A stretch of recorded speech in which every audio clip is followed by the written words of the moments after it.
Hey everyone, my name is Wedge. Wow, we're already more than halfway through Commander 2015 spoiler season. I have to say, I think this might be the best Commander release we've ever had, honestly. With today's spoilers, I think you'll agree. Ready for some more legendary creatures to knock your socks off? You're not prepared for this. Hope you enjoyed the video, and if you do, remember to hit that like button. Thanks so much. Thought Vessel is 2 mana for an artifact. You have no maximum hand size. Tap it to add 1 colorless to your mana pool. We don't normally mention commons in spoiler videos, but Thought Vessel is a new mana rock at 2 mana and will probably see play in every single deck ever in the world ever that doesn't want to discard extra cards. It'll ramp every deck you play while being a reliquary tower on a stick. Lots of players want this ability on more cards. Well, here you go. It's the most universal spellbook ever. Just enjoy.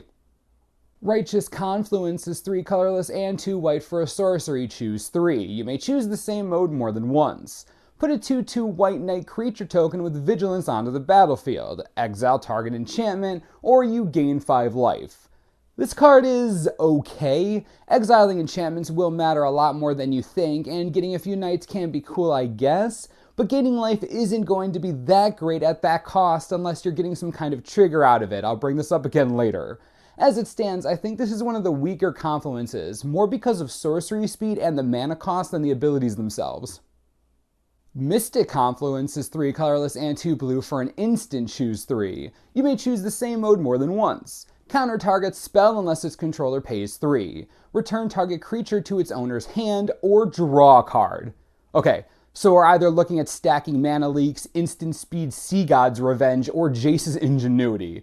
Of course, that's only if you want to stack the same one. If you told me that I could Mana Leak, unsummon, and draw a card for 5 mana, I'd be pretty happy. Really happy, actually. This isn't Cryptic Command, but it's the closest we're going to get, and the card is real good, possibly the best Confluence so far. Actually, it definitely is. If you can't afford Cryptic Command or the ability to hold up triple blue, this does a wonderful impression for you. Get this card. Synthetic Destiny is 4 colorless and 2 blue for an instant. Exile all creatures you control. At the beginning of your next end step, reveal cards from the top of your library until you reveal that many creature cards. Put all creature cards revealed this way onto the battlefield, then shuffle the rest of the revealed cards into your library. Well, crap. This is like a super huge instant speed mass polymorph, which is real good. Token strategies already run replacement cards like this. An instant speed one that pseudo protects from wrath effects? Oh yeah, you can expect this to see play. It's like Ghost Wave, but you can set it up to get way better creatures than what you just lost. It's an amazing card. Excited to hear which strategies you'd put this in. Talrand and Jalira come to mind. Let me know what you think. Daxus' Torment is 4 mana for an enchantment with Constellation. Whenever it or another enchantment enters the battlefield under your control, the Torment becomes a 5/5 demon creature with flying and haste until end of turn. This is perfectly fine in the Daxus deck, obviously. What's nice is that this kind of creature dodges sorcery speed removal, namely board wipes. As long as you can ensure that you keep triggering Constellation, this is a great card. 4 mana for a 5/5 flyer that dodges removal? Yeah, it's real good. Bloodspore Thrynax is 2 colorless and 2 green for a 2/2 lizard with Devour 1. Each other creature you control enters the battlefield with an additional X +1/+1 counters on it, where X is the number of +1/+1 counters on the Thrynax. Master Biomancer needed more friends. Vorl of the Hulklade, say hello to your new best friend. My goodness, this thing is crazy. It straight up just goes infinite with a sacrifice outlet and a persist creature. Like, it's so easy to make that happen, it's unreal. You can get infinite life gain on the spot. So simple. Hilariously simple. As far as straight up playable cards we've seen so far, the Thrynax is up there. That ability is just so broken. So many counters for free. So many. Gov players really won the lottery here. Pathbreaker Ibex is 4 colorless and 2 green for a 3/3 goat. Whoa. Hold the phone. A goat? A goat? Yes, goat tribal. Right. Okay, the card. Whenever it attacks, creatures you control gain trample and get +X/+X until end of turn, where X is the greatest power among creatures you control. Seriously though, it's a goat. That's the best part about this card. Granted, it's going to give your team overrun on a stick, and it'll be amazing in the Azuri deck since you're massing creatures anyways. It's still a goat. An awesome goat. Goats for days. Okay.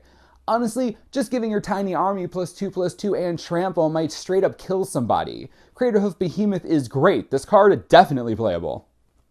Karlov of the Ghost Council is 1 white and 1 black for a 2/2 legendary creature Spirit Advisor. Whenever you gain life, put 2 +1/+1 counters on Karlov. You can also pay 1 white and 1 black and remove 6 +1/+1 counters from Karlov to exile target creature. Life gain commander for days. All those extort cards, yeah, bring those back. Soul Sisters already has a few commanders, but you can add this one to the list. Getting 6 counters is going to be so easy, and then you just need 2 mana to exile a creature? What an ability! Ready for so many prison-style decks you want to hurt yourself? Yeah, but you won't be able to hurt yourself, because the battlefield will be made out of pillows. Pillow for Tribal incoming. Karlov is crazy awesome. Plus, it gets 3 triggers from Righteous Confluence, and we're full circle. Also, that flavor text. Does Taysa think me blind to her scheming? Ambition runs in our family. Ouch, it's brutal. Sphinx time, everybody. Arjun the Shifting Flame is 4 colorless, 1 blue and 1 red for a 5/5, a legendary creature Sphinx Wizard with flying. Whenever you cast a spell, put the cards in your hand on the bottom of your library in any order, then draw that many cards. Because we need Mind Moil on a stick, Arjun has come to save the day. Now, he isn't an artifact Sphinx commander like many of us thought he would be, but that's okay.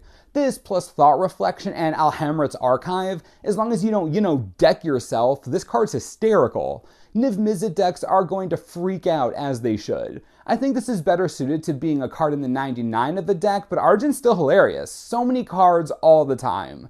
This also works really well with one of our past spoiler cards, Jace's Sanctum. Remember, you're cycling spells and drawing cards for days. At least make the spells cheaper.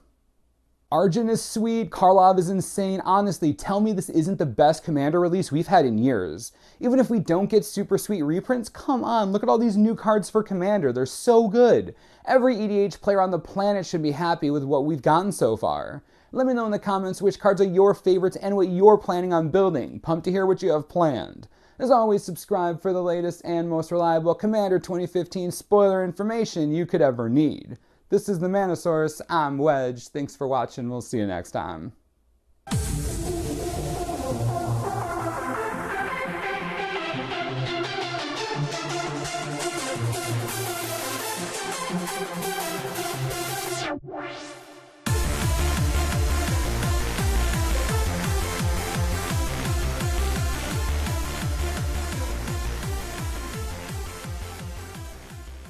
Are you choking on your coffee? Yeah.